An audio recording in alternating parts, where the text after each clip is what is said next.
بالله من الشيطان الرجيم بسم الله الرحمن الرحيم قال ألم أقل لك إنك لن تستطيع معي صبرا۔ السلام علیکم ورحمۃ اللہ وبرکاتہ۔ خواتین و حضرات، قال علم یہ 16واں پارہ ہے۔ اس میں سورہ کہف کا بقیہ حصہ آیا ہے اور سورہ مریم اور سورہ طٰہٰ یہ مکمل صورتیں آئی ہیں۔ ان صورتوں میں جو بڑے بڑے موضوعات ہیں ان کا ہم مطالعہ کریں گے۔ پہلا جو حصہ ہے وہ سورہ کہف اور اس کا آخری پارٹ، اس میں موسیٰ علیہ السلام اور خضر ان کا واقعہ بیان کیا گیا ہے اور ذوالقرنین کا قصہ بیان کیا گیا ہے۔ تفصیل میں اس وقت اس لیے میں نہیں جا رہا ہوں کہ آج جس کی پر ہم بات کریں گے وہاں انشاءاللہ تفصیل سے گفتگو ہوگی۔ پھر اس کے بعد سورہ مریم ہے۔ سورہ مریم میں اللہ تبارک و تعالیٰ نے انبیاء کے قصص بیان کیے۔ اس میں ذرا تفصیل سے حضرت زکریا، یحییٰ، مریم، عیسیٰ علیہ السلام اور ابراہیم علیہ السلام کے واقعات بیان کیے اور بعض نبیوں کا تذکرہ آیا۔ اور اس کے بعد سورہ طٰہٰ ہے، اس میں حضرت موسیٰ علیہ السلام کی کمپلیٹ سٹوری بیان کی گئی ہے۔ اس پر یہ ہماری تھیمیٹک سٹڈی ختم ہوتی ہے اور ہم کی میں اندر جائیں گے تو انشاءاللہ ان سب موضوعات کو ٹچ کریں گے۔ آج جس کلید پر ہم بات کر رہے ہیں وہ یہ ہے کہ کی ٹو انڈرسٹینڈنگ قرآن میں understanding purpose of stories in Quran, stories and personality development, یعنی قرآن نے جو قصص بیان کیے اس کے پیچھے پرپز کیا ہے۔ ہم تو 16ویں پارے میں آ کر اس پر بات کر رہے ہیں۔ قرآن میں ہر جگہ آپ کو قصص ملیں گے اور ان قصص کو سنائے جانے کا مقصد کیا ہے، پرپز کیا ہے۔ بہت سی قوموں میں قصہ گوئی کے لیے قصے ہوتے ہیں، انٹرٹینمنٹ کے لیے قصے سنائے جاتے ہیں، ٹائم پاس کے لیے قصے سنائے جاتے ہیں۔ قرآن میں جو قصے بیان کیے گئے ہیں story for the sake of story نہیں ہے، ٹائم پاس کے لیے نہیں ہے، بلکہ اس کے پیچھے کوئی پرپز ہے، گہری حکمتیں ہیں، اسے آج ہم دریافت کریں گے۔ اور بالخصوص قرآن کے ذریعے سے اگر بچوں کو قصے سنائے جاتے ہیں تو ان کی پرسنالٹی ڈیولپمنٹ میں یہ واقعات بہت اہم اور نمایاں رول پلے کرتے ہیں۔ قرآن uses various tools to convey its message and bring about a change in personality۔ قرآن بہت سے ٹولز کو امپلائی کرتا ہے اپنی بات کو پہنچانے کے لیے۔ کہیں قرآن سائنسی حقائق پیش کرتا ہے، کہیں تمثیلات کا استعمال کرتا ہے، کہیں وجوہ اور نظائر کے ذریعے سے باتیں کرتا ہے، اور بہت زیادہ مقامات پر قصوں کے ذریعے سے اللہ تعالیٰ اپنا میسیج کنوے کرتا ہے۔ دوسری بات یہ ہے کہ stories and anecdotes have a long history in human life. انسانی تاریخ میں ہمیشہ سے قصہ گوئی کا سلسلہ رہا ہے۔ پرپز کچھ بھی ہو سکتا ہے لیکن قصہ گوئی ہمیشہ سے قوموں کے درمیان رہی ہے۔ جس ملک میں ہم رہتے ہیں یہاں بھی پنچتتر کی کہانیاں اور دیگر جو فوک ٹیلز اور مذہبی جو کتابیں ہیں ان میں بہت سی کہانیاں بیان کی گئی ہیں۔ اسی طرح سے عیسائیوں کے پاس بھی بہت سی کہانیاں موجود ہیں، اور حضرت عیسیٰ علیہ السلام کے حوالے سے the prodigal son, the lost coin, the lost sheep, یہ اور اس طرح کی بہت ہی حکمت بھری کہانیاں ان کے پاس بھی موجود ہیں۔ اسی طرح دنیا کی ہر قوم میں، ہر زمانے میں، ہر تہذیب میں قصے اور واقعات استعمال ہوتے رہے۔ بہت سے ناول نگار گزرے ہیں، ان کی کہانیاں بھی بڑی سبق آموز ہوتی ہیں۔ اس کے بعد human ideas, inner voice, values are translated in stories, fictions and non-fictions۔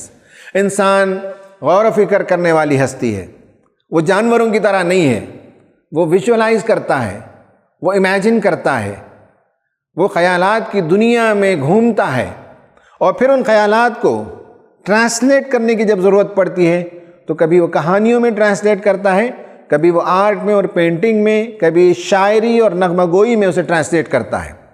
خیالات کے ساتھ انسان کے ضمیر کے اندر جو کشمکش ہوتی ہے، انسان ویلیوز رکھتا ہے، ان سب کے اظہار کے لیے قصہ ایک آسان میڈیم ہوتا ہے۔ Child psychology, personality and morality, lack of it is disastrous. Stories play a very important role in child psychology. یہ نفسیات کے ماہرین بتاتے ہیں کہ بچوں کو کہانیاں سنائی جائیں، اور آج ہمارے بچے جو کتابیں پڑھتے ہیں، جو کہانیاں دیکھتے ہیں، جو کارٹون فلمیں دیکھتے ہیں، ان سب میں قصے ہیں، اس سے ان کی نفسیات بنتی ہے۔ یہ اور بات ہے کہ کس قسم کی نفسیات بنتی ہے۔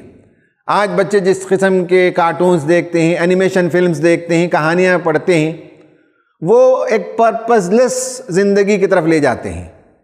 ان میں وہ ہائر مورل ویلیوز نہیں ملتے، بلکہ آج کی دنیا میں جو چکا چوند کر دینے والی تہذیب ہے اس کا دل دادا بنا دیتے ہیں۔ اسلام میں جو قصے بیان کیے گئے ہیں، ابھی جن پاروں پر ہم بات کریں گے، ان میں جو قصے بیان کیے گئے ہیں، بچوں کی نفسیات بنے گی اور بچوں کی شخصیت بنے گی، بچوں کا مورل فریم ورک بچپن سے تیار ہو جائے گا۔ بڑی عمر میں جب بھی کوئی غیر غلط کام کریں گے تو انہیں محسوس ہوگا کہ میں اپنے حدود کو کراس کر رہا ہوں، میں اپنے ویلیوز کو توڑ رہا ہوں، یہ انہیں احساس ہونے لگے گا۔ سٹوریز کے پیچھے جو پرپس ہے ان میں سے ایک ہے 4 ڈائمینشنز آف پرسنالٹی۔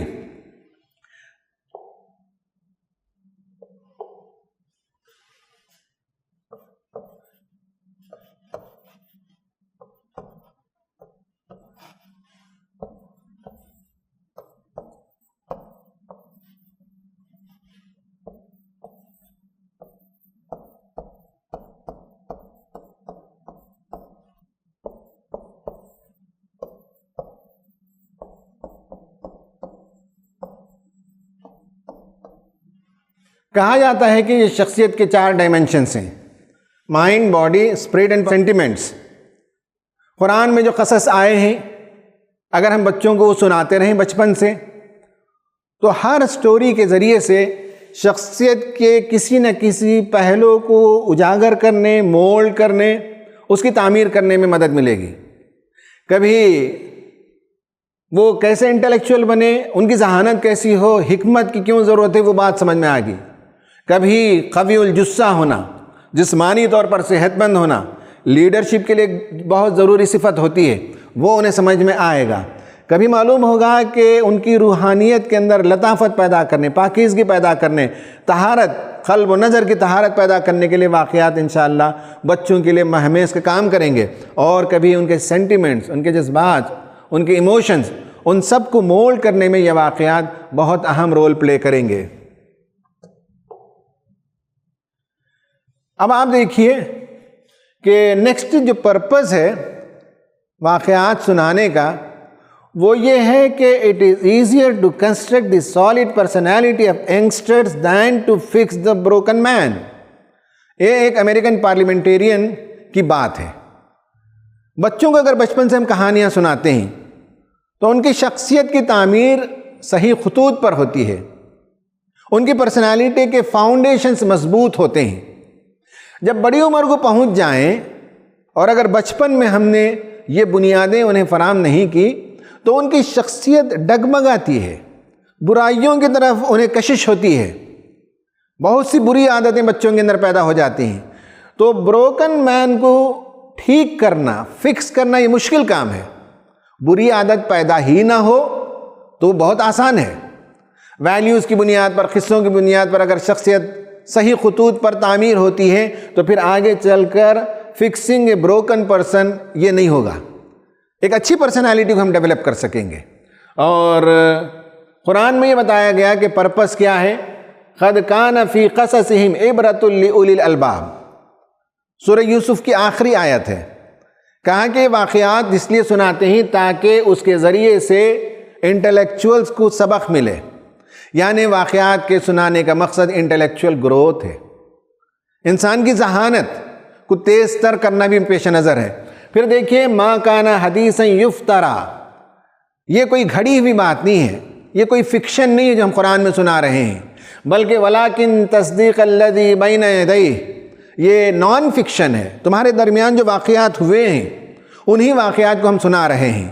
قرآن میں فکشن کے بجائے نان فکشن ہے، اور کہا کہ وتفصیل کل شیء، زندگی میں جن جن پہلوؤں سے ہمیں ایک اچھی زندگی بسر کرنی ہوتی ہے وہ تمام پہلو میں قرآن ہماری رہنمائی کرتا ہے۔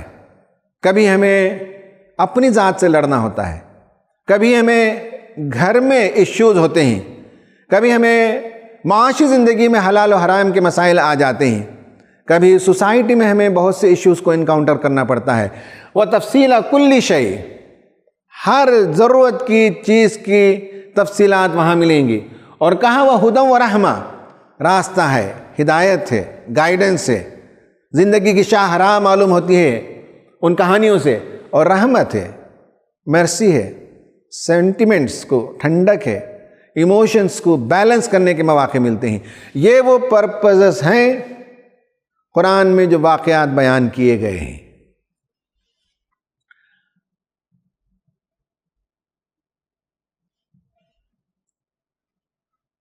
قرآن میں جو قصے بیان کیے گئے ہیں، stories related to incidents that occurred in the life of prophet Muhammad صلی اللہ علیہ وسلم، stories of the previous prophets, نبی صلی اللہ علیہ وسلم کی پوری زندگی اس میں آ جاتی ہے۔ ہر سورت کے اندر سیرت ملے گی، اور سیرت کو جاننے کا مستند ترین ذریعہ قرآن ہے۔ 114 سورتوں میں پوری سیرت آپ کو ملے گی۔ پھر اسٹوریز آف پریویس پروفٹس، بہت سے انبیاء جو گزرے ہیں، حضرت ادریس علیہ السلام، حضرت ایوب علیہ السلام، حضرت داؤد علیہ السلام، حضرت سلیمان علیہ السلام، ان سب کے واقعات میں بے شمار نشانیاں ہیں۔ اور پھر stories concerning what happen to past nations, اور بعض رسول آئے اپنی قوموں میں، اور جب انہوں نے انکار کر دیا تو ان پر جو عذاب آئے وہ واقعات قرآن نے بیان کیے ہیں۔ Tales about various animals, birds like ant, hudhud, which chatted with Prophet Solomon.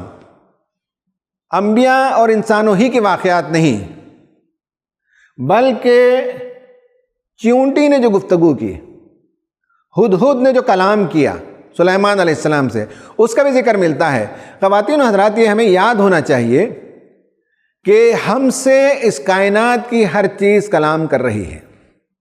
ہمارے اندر وہ لطافت نہیں ہے، ہمارے اندر وہ اویئرنس نہیں ہے کہ ہم ان کے کلام کو سمجھیں۔ گھروں میں بچے بلیاں پالتے ہیں، گلی میں یا اپنی فیکٹریز میں کتے ہوتے ہیں، کسی کے پاس گھوڑے ہوتے ہیں، کسی کے گھر میں اور جانور ہوتے ہیں، وہ کیا کمیونیکیٹ کرتے ہیں اتنی لطافت ہمارے اندر نہیں ہے۔ لیکن حضرت سلیمان علیہ السلام کو یہ ملکہ تھا کہ وہ سمجھتے تھے ان کی باتوں کو۔ پھر اس کے بعد some devout people who were not prophets like dwellers of the cave، مریم، آسیہ وغیرہ۔ اصحاب کہف کا واقعہ ہے، ذوالقرنین کا واقعہ ہے، یا لقمان حکیم کا واقعہ ہے، بی بی مریم کا واقعہ ہے، بی بی آسیہ کا ہے۔ یہ انبیاء نہیں تھے، لیکن ان کے واقعات میں بھی بھرپور سبق ہے۔ تو ہم ایک سوال کرتے ہیں، مولانا ڈاکٹر طارق ایوبی ندوی، محتمم مدرسۃ العلوم الاسلامیہ علی گڑھ، اور شیخ عائض القرنی کی عربی تفسیر کے اردو مترجم، کہ قرآن میں جو قصے بیان کیے گئے ہیں نبی صلی اللہ علیہ وسلم کے، انبیاء کے، قوموں کی تباہی کے، جانوروں اور پرندوں کے اور اچھے لوگوں کے، کیا ان قصص میں بچوں کی نفسیاتی، ذہنی اور جسمانی تربیت میں کچھ سامان ہے؟ بسم اللہ والصلاة والسلام علی رسول اللہ، بسم اللہ وبہ نستعین۔ حضرات، جہاں تک اس سوال کا تعلق ہے جو مجھ سے کیا گیا کہ بچوں کی ذہنی اور اخلاقی تربیت میں قرآنی قصوں کا کیا کردار ہے، تو سچی بات یہ ہے کہ بچوں کی ذہنی اور اخلاقی تربیت کے لیے قرآنی قصوں سے بہتر کوئی وسیلہ نہیں، کوئی ذریعہ نہیں، کوئی چیز نہیں ہے۔ قرآنی قصوں کا بچوں کی اخلاقی اور ذہنی اور فکری تربیت میں وہی کردار ہے جو مریض کی صحت کے لیے، مرض کی صحت کے لیے اینٹی بائیوٹک کا کردار ہوتا ہے، جو انسان کی صحت کے لیے صاف و شفاف آب و ہوا کا کردار ہوتا ہے، ٹھیک وہی کردار قرآنی قصوں کا ہے۔ قرآن مجید پورے کا پورا تربیت کے لیے اتارا گیا ہے، اور قرآنی قصوں کو خاص طور پر قرآن مجید نے تربیت کے لیے ایک وسیلے کے طور پر استعمال کیا ہے۔ اور عہد جدید میں ہم سب جانتے ہیں کہ ناول، ڈرامہ، افسانہ، جو عربی کے لفظ قصہ جو ایک فنی اصطلاح ہے، ٹرمنالوجی ہے، اس کی یہ قسمیں ہیں: شارٹ سٹوریز، ناول، افسانہ، ڈرامہ۔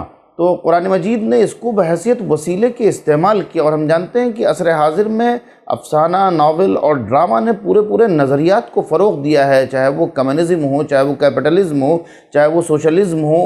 اس کے مقابلے کے لیے ہی ادب اسلامی وجود میں آیا تھا، اور ادب اسلامی کی بنیاد جو ہے وہ قرآنی قصوں پر ہے۔ تو قرآنی قصوں کی ضرورت بچوں کی فکری تربیت کے لیے، اخلاقی تربیت کے لیے اس لیے ہے کیونکہ اس کا بنیادی جو مقصد ہے قرآنی قصوں کا، وہ عقیدے کی تصحیح ہے، عقیدے کی پختگی ہے، عقیدے کو ذہنوں میں بٹھانا ہے اور تربیت کرنا ہے۔ یہی دو قرآنی قصوں کے خاص مقصد ہیں جن کی بنیاد پر قرآن نے استعمال کیا ہے قصے کو بحیثیت وسیلہ۔ اور میں اگر آپ کے سامنے قرآنی قصوں کے موضوعات کو بیان کروں تو آپ کو اندازہ ہوگا۔ آپ جانتے ہیں کہ ماہرین نفسیات کا اس پر اتفاق ہے کہ بچہ جب بولنے لگے اور سوچنے لگے اور سمجھنے لگے اور الفاظ سیکھنے اور بولنے لگے تو اس وقت اسے کہانیاں سنائی جائیں۔ اس پر سب کا اتفاق ہے، اور اس پر بھی سب کا اتفاق ہے کہ بچے کے ذہن میں اولین جو نقوش بیٹھ جاتے ہیں، جو اثرات بیٹھ جاتے ہیں، کبھی امکان اس کا رہتا ہے کہ آخری عمر تک وہ باقی رہتے ہیں۔ تو قرآنی قصوں میں جو موضوعات ڈسکس کیے گئے ہیں وہ موضوعات آج کی ہماری بنیادی ضرورت ہیں، اور ان موضوعات کو دیکھ کر کے آپ کو اندازہ ہوگا کہ آخر قرآنی قصوں کا کیا کردار ہو سکتا ہے بچوں کی ذہنی اور اخلاقی تربیت میں۔ میں صرف وہ موضوعات گنا کر کے بات ختم کروں گا، اس پر بہت تفصیل سے بات کی جا سکتی ہے۔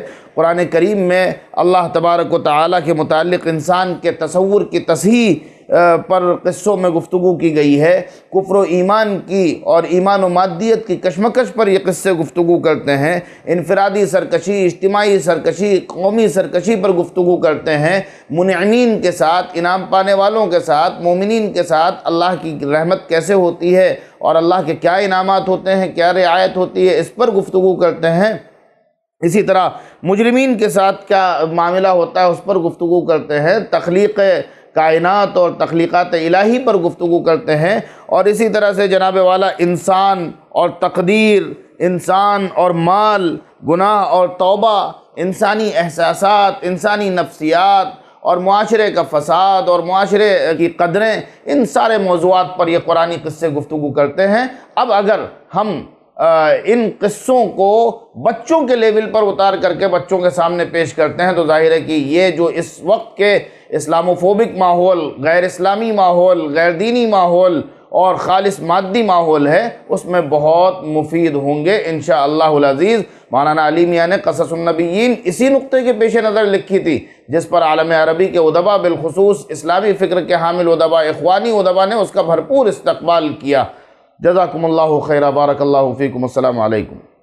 ناظرین، آپ نے مولانا سے سنا کہ اللہ تبارک و تعالیٰ نے جو واقعات بیان کیے ہیں اس میں عبرت کے گوں نہ گوں پہلو موجود ہیں، اور اگر ہم صحیح طور پر اس کا استعمال کریں تو ہم اپنے بچوں کی صحیح تربیت کر سکتے ہیں۔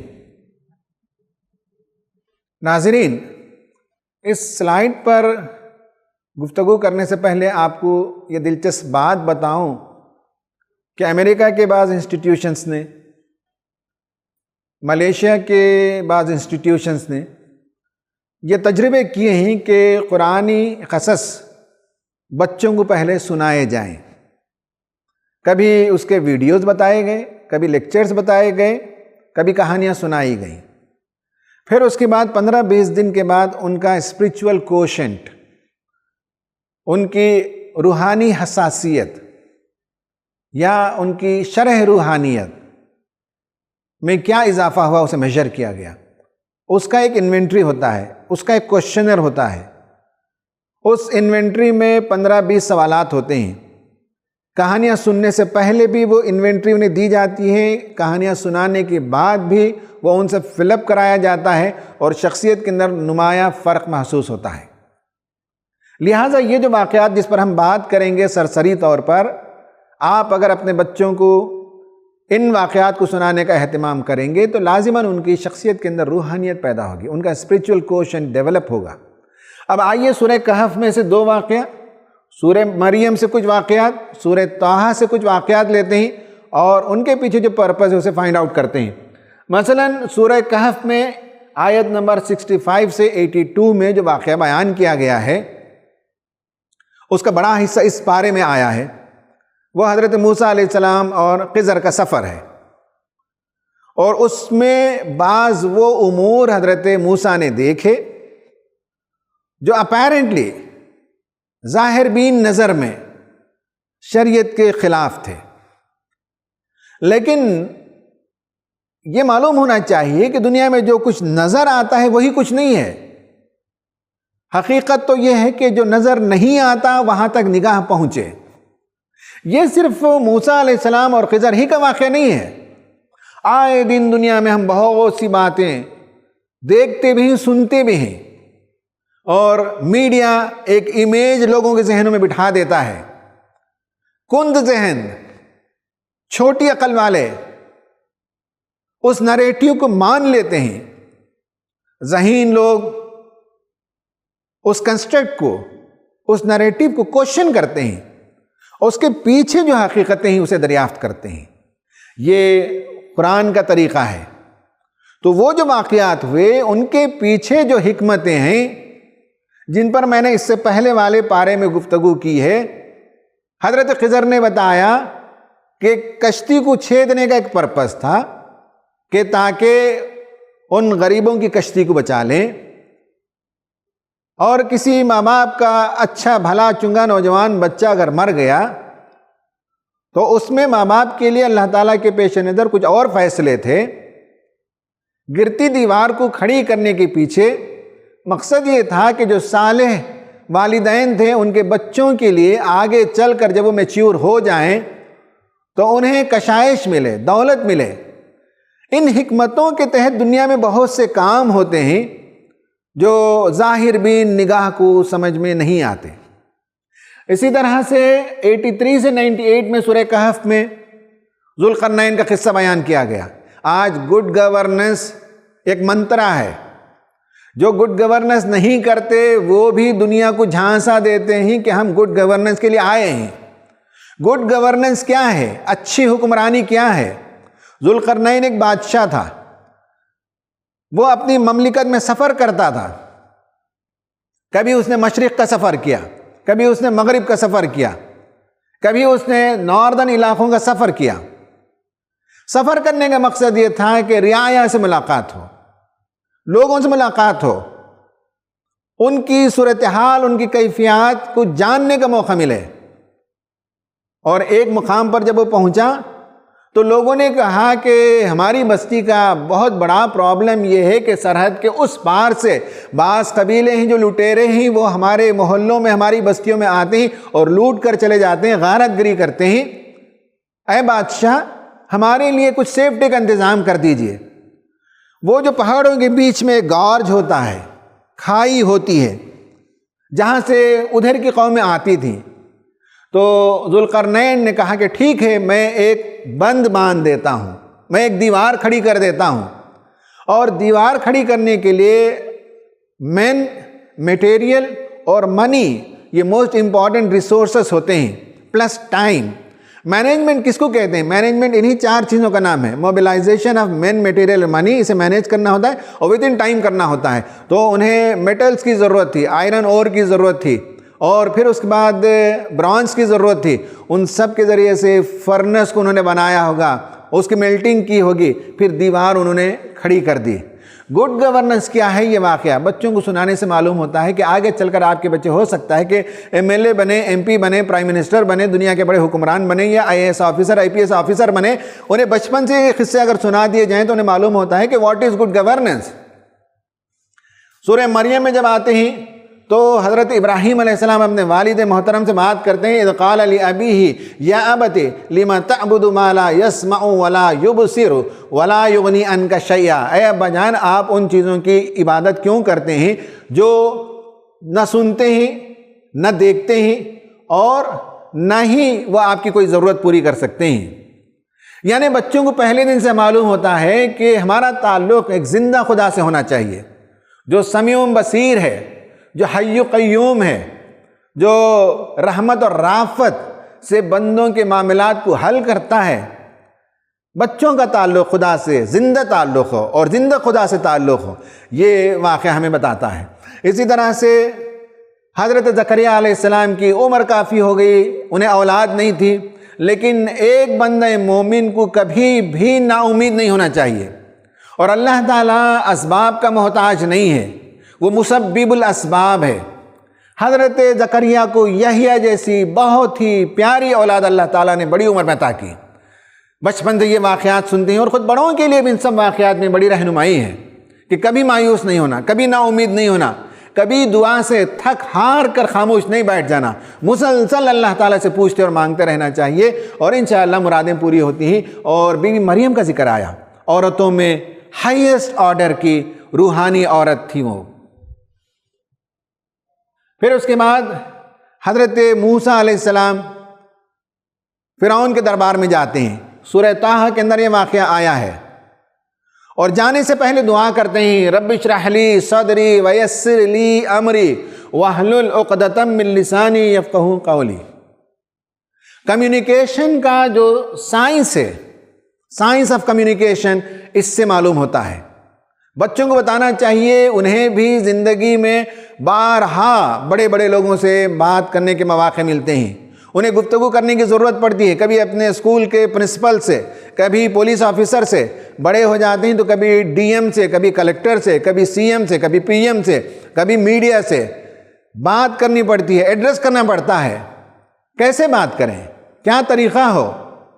قرآن ہمیں بتاتا ہے کہ حضرت موسیٰ علیہ السلام نے اس ٹول کو اپلائی کیا۔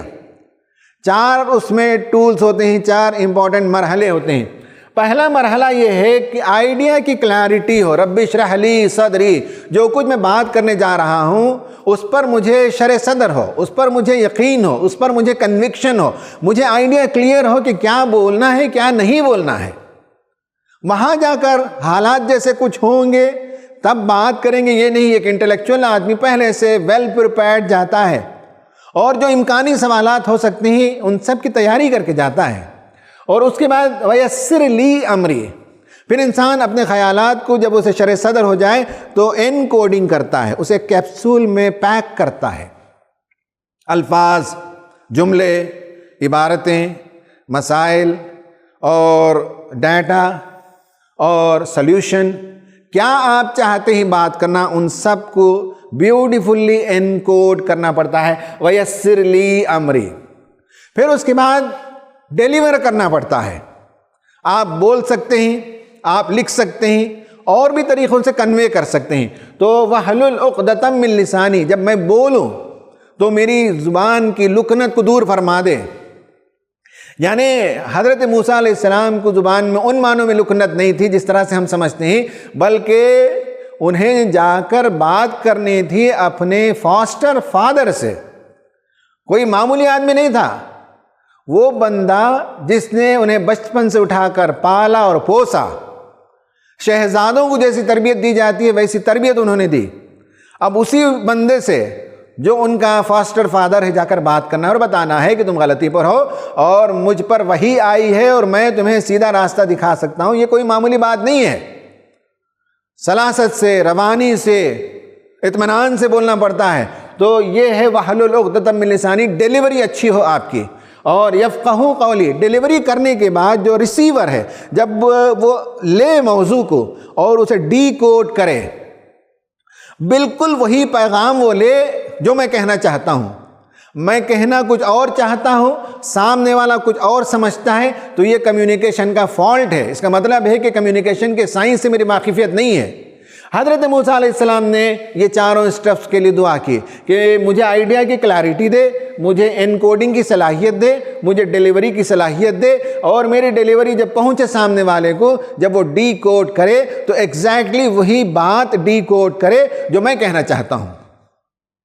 خواتین و حضرات, یہ ہے آرٹ آف کمیونیکیشن, یہ ہے science of communication. Art of communication انہوں نے جس طرح سے مجادلہ کیا, جس طرح سے انہوں نے باتیں کی دربار میں, یہاں بھی آیا ہے, قرآن میں اور بھی بہت سی جگہ وہ بات آئی ہے, تو کس طرح سے گفتگو کی فرعون کے دربار میں, یہ آرٹ آف کمیونیکیشن آپ کو سیکھنا ہوگا, سکھانا ہوگا. اس کے بعد یہ ہے کہ جادوگروں کے پاس جب اسلام کی دعوت پہنچی, پہلے تو انہوں نے بادشاہ کے سامنے دنیا طلبی کی. اس کے بعد جب انہوں نے دیکھا کہ حضرت موسیٰ علیہ السلام جو کچھ دکھا رہے ہیں وہ کوئی جادو نہیں ہے, کوئی چھو منتر نہیں ہے, بلکہ اس کے پیچھے خدائی قوت ہے, تو جادوگر مان گئے, تسلیم کر گئے اور ایمان لے آئے. فرعون نے انہیں دھمکی دی کہ میں تمہیں سلیب پر لٹکا دوں گا, ایک طرف سے ہاتھ کاٹوں گا, ایک طرف سے پیر کاٹ دوں گا. ابھی کچھ دیر پہلے دنیا طلبی کر رہے تھے, ابھی ایمان آنے کے بعد ان کی زندگی ایسے بدل گئی. کہا کہ ہم کو تو خدا کے پاس لوٹنا ہے, تم جو چاہے کر لو, ہمیں کوئی اس کی پرواہ نہیں ہے, ہم اپنی جان کا نذرانہ پیش کرنے کے لیے تیار ہیں. یہ واقعہ جب سناتے ہی بچوں کو تو معلوم ہوتا ہے کہ ایمان انسانی شخصیت کو بدل دیتا ہے, انسانی شخصیت کی کایا پلٹ ہو جاتی ہے, ایمان سے انسان مضبوط ہوتا ہے. اسی طرح سے اینگر مینجمنٹ, حضرت موسیٰ علیہ السلام کو غصہ آ گیا, اپنے بھائی کے پاس آئے, ان کے سر کے داڑھی کے بال کھینچ کر ان سے مکالمہ کرنے لگے. بہت لمبی کہانی ہے, لیکن آپ کے لیے یہ ہوم ورک ہے, اینگر مینجمنٹ بھی وہاں سے سیکھنا پڑتا ہے. اسی طرح سے بہت سی مرتبہ امت مسلمہ کے لیے جو مسائل پیدا ہوئے ہیں وہ بیرونی دشمنوں سے زیادہ مارے آستین, جو سانپ آستین میں چھپ کر بیٹھے ہوتے ہیں, ان سے سب سے زیادہ پرابلم ہوتا ہے. سامری حضرت موسیٰ علیہ السلام کے زمانے کا مارے آستین تھا. ہماری صفوں میں بھی مارے آستین پائے جاتے ہیں. کیسے ان مارے آستین کو, ان منافقوں کو, ان اندر کے دشمنوں کو پہچانیں, کیسے انہیں چیک لگائیں, یہ ساری باتیں ان واقعات سے ہمیں ملتی ہیں. تو خواتین و حضرات, اس پارے کے اندر جو واقعات آئے ہیں, ہر واقعے کے پیچھے کوئی نہ کوئی پرپز ہے. اگر ہم سمجھیں اور اپنے بچوں کو سمجھا سکیں تو بہت ہی مفید بات ہوگی. اور آخر میں آتے ہیں, have you narrated Quranic stories to your children, آپ نے کیا سنایا ہے؟ اور اگر نہیں سنایا ہے تو طے کیجئے کہ بچوں کو قرآنی واقعات سنائیں گے. اس کے لیے آپ کو تیاری کرنی پڑے گی, اس کے لیے آپ کو پڑھنا پڑے گا, تب جا کر آپ بچوں کو کہانی سنا سکتے ہیں. نمبر 2, did you draw any lesson from any of these stories this Ramadan? اس رمضان میں بہت سے واقعات کو آپ نے پڑھا ہوگا. ایک دو واقعے کے پیچھے جو پرپز ہے آپ کے لیے الگ ہو سکتا ہے, میرے لیے الگ ہو سکتا ہے. پڑھنے کے بعد آپ طے کر سکتے ہیں. تو وہ پرپز کیا ہے اسے فائنڈ آؤٹ کریں. Work on your anger and manage it. آپ کو اگر غصہ آتا ہے, اس پر کنٹرول نہیں ہے, جھٹ خفا ہوتے ہیں, اور گھر کا ماحول بھی بگڑتا ہے, اور باہر آفس میں بھی ماحول بگڑتا ہے, آپ کا پرابلم غصے کا ہے, تو سب سے پہلا مسئلہ یہ ہے کہ آپ اسے ایکسیپٹ کرتے ہیں کہ نہیں کرتے ہیں. بہت سے لوگ غصہ بہت کرتے ہیں لیکن مانتے نہیں, کہتے ہیں کہ مجھے غصہ آتا نہیں, حالانکہ بہت غصہ آتا ہے. تو غصہ آتا ہے کہ نہیں آتا ہے, اور آتا ہے تو مینیج کرنے کے لیے آپ نے کوئی تدبیر کی, کوئی ترکیب کی, کوئی کلاس آپ نے اٹینڈ کیا جس کے نتیجے میں آپ اپنے اینگر کو کنٹرول کر سکیں. اگر یہ نہیں کیا ہے تو آپ کو کرنا ہے اللہ تعالیٰ سے دعائیں کہ اللہ تبارک و تعالیٰ قرآن میں جو واقعات بیان کیے ہیں ان کے پیچھے جو حکمتیں ہیں انہیں سمجھنے اور اس کے مطابق اپنی شخصیتوں کو ڈھالنے کی توفیق عطا فرمائے. آمین. وآخر دعوانا ان الحمد للہ رب العالمین.